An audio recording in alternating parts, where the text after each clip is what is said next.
Assalamualaikum warahmatullahi wabarakatuh. Perkenalkan, nama saya Novita Handayani Putri, NIM 20210101001. Di sini saya akan menjelaskan tentang pengertian media pembelajaran. Secara etimologis, kata media berasal dari bahasa Latin dan merupakan bentuk jamak dari kata medium, yang secara harfiah berarti perantara atau pengantar. Media adalah perantara atau pengantar pesan dari pengiriman ke penerima pesan. Kemudian, dalam menelaah pengertian media pembelajaran, antara para ahli satu dengan lainnya sedikit berbeda, ketika dilihat dari gaya dan bentuk bahasa, penjelasan, dan kaitan-kaitan dalam menjelaskan media pembelajaran. Media pembelajaran pendidikan agama Islam adalah segala sesuatu yang dapat digunakan untuk menyampaikan bahan serta materi tentang agama Islam kepada peserta didik agar terwujudnya kepribadian Muslim yang sesuai dengan nilai-nilai yang terkandung dalam agama Islam.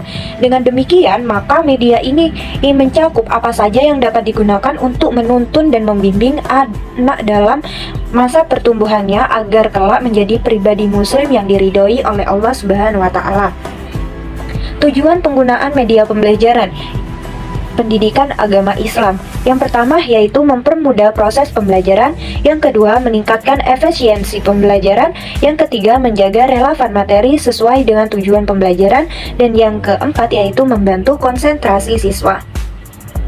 Fungsi media pembelajaran pendidikan agama Islam antara lain, yang pertama yaitu memperlancar interaksi antara guru dan siswa, perangsang pembelajaran, yang ketiga meningkatkan perhatian siswa dan memotivasi siswa, dan yang keempat meningkatkan efektivitas pembelajaran dan penyesuaian dengan tingkat perkembangan siswa. Mungkin sekian yang dapat saya sampaikan, kurang lebihnya mohon maaf, dan selanjutnya akan dijelaskan oleh presentator berikutnya. Baiklah, terima kasih. Perkenalkan, nama saya Ainin Malda Romania, NIM 2021010101020. Di sini saya akan menjelaskan manfaat media pembelajaran pendidikan agama Islam. Apa sih manfaat media pembelajaran PAI? Yang pertama, penyeragamaan penyampaian materi. Yang kedua, materi lebih jelas dan menarik. Yang ketiga, pembelajaran lebih interaktif, efisiensi waktu dan tenaga. Yang keempat, meningkatkan kualitas hasil pembelajaran. Yang kelima, pembelajaran dapat dilakukan kapanpun dan dimanapun. Yang keenam, menumbuhkan sikap positif dalam belajar. Yang ketujuh, pembelajaran lebih bervariasi. Dan yang terakhir, siswa lebih banyak melakukan kegiatan pembelajaran. Gerlach and Ellie mengemukakan 3 ciri media, yaitu yang pertama ciri fiksatif atau fixative property, yang kedua ciri manipulatif atau manipulative property, yang ketiga ciri distributif atau distributive property. Mungkin cukup sekian yang bisa saya sampaikan, kurang lebihnya saya mohon maaf. Saya lanjutkan ke presentator selanjutnya. Terima kasih. Assalamualaikum warahmatullahi wabarakatuh. Perkenalkan, nama saya Putri Ayu Wulandari, NIM 2021010100024. Di sini saya akan melanjutkan presentasi dari pemateri sebelumnya, yaitu tentang jenis-jenis media pembelajaran PAI. Yang pertama, media visual. Media visual adalah gambar yang secara keseluruhan dari sesuatu yang dijelaskan ke dalam suatu bentuk yang dapat divisualisasikan. Media visual ini berfungsi untuk menyalurkan pesan dan sumber ke penerima pesan. Pesan yang akan disampaikan dituangkan ke dalam simbol-simbol komunikasi visual. Jenis media pembelajaran visual ini dibedakan menjadi 2. Yang pertama, media visual diam.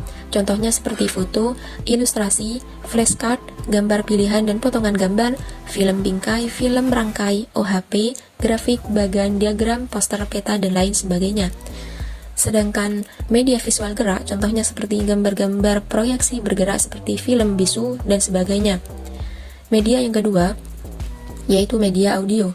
Media audio ini adalah media yang mengandung pesan dalam bentuk auditif, yang dapat merangsang pikiran, perasaan, perhatian, dan kemauan para siswa untuk mempelajari bahan ajar. Contohnya seperti radio, tape recorder, telepon, laboratorium bahasa, dan lain sebagainya. 4. Media cetak. Media cetak pada kenyataan meliputi bahan bacaan di Indonesia. Bahan bacaan masih sedikit jumlahnya bila dilihat dari kebutuhan. Lagi pula, kecenderungan dan rangsangan untuk membaca pun masih kurang. Pada kegiatan membaca merupakan suatu yang cukup penting artinya bagi siswa. Dengan membaca secara teratur, siswa dapat menyerap gagasan, teori, analisis, dan penemuan orang lain. Dan lewat kegiatan membaca, orang dapat mengikuti setiap perkembangan baru yang terjadi. Selain meliputi bahan bacaan, media cetak menampilkan simbol-simbol tertentu. Macam-macam media cetak antara lain yaitu buku, majalah, surat kabar atau koran, dan yang kelima, media objek. Media objek merupakan media tiga dimensi yang menyampaikan informasi tidak dalam bentuk penyajian, melainkan melalui ciri fisiknya sendiri, seperti ukuran, bentuk, berat, susunan, warna, fungsi, dan sebagainya. Media ini dapat dibagi menjadi dua kelompok, yaitu media objek sebenarnya dan media objek pengganti. Media objek sebenarnya dibagi dua jenis, yaitu media objek alami dan media objek buatan.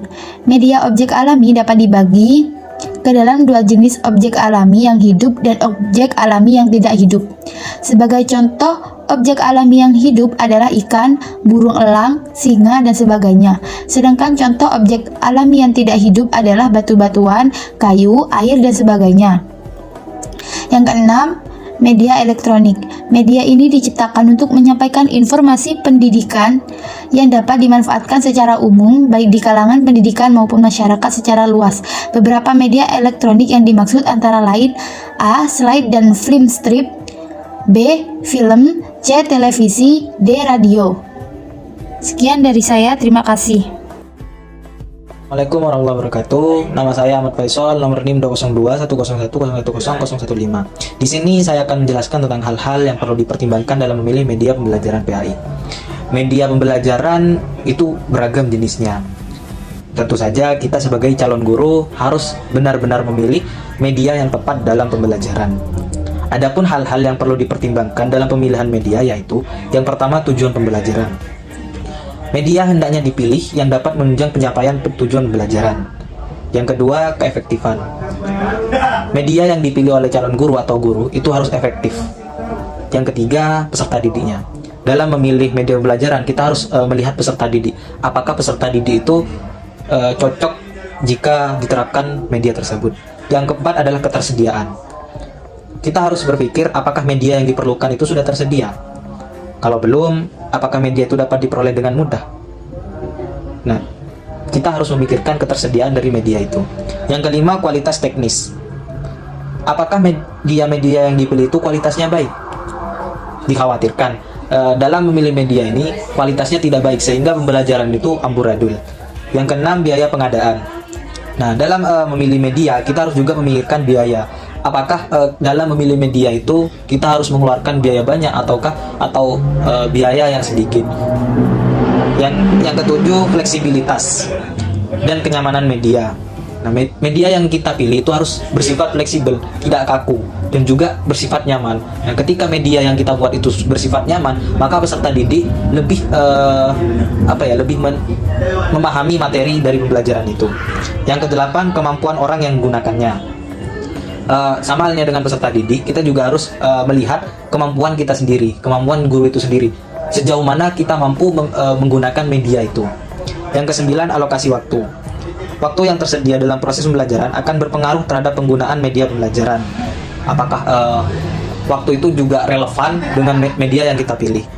Mungkin cukup itu yang bisa saya sampaikan, kurang lebihnya mohon maaf. Assalamualaikum warahmatullahi wabarakatuh.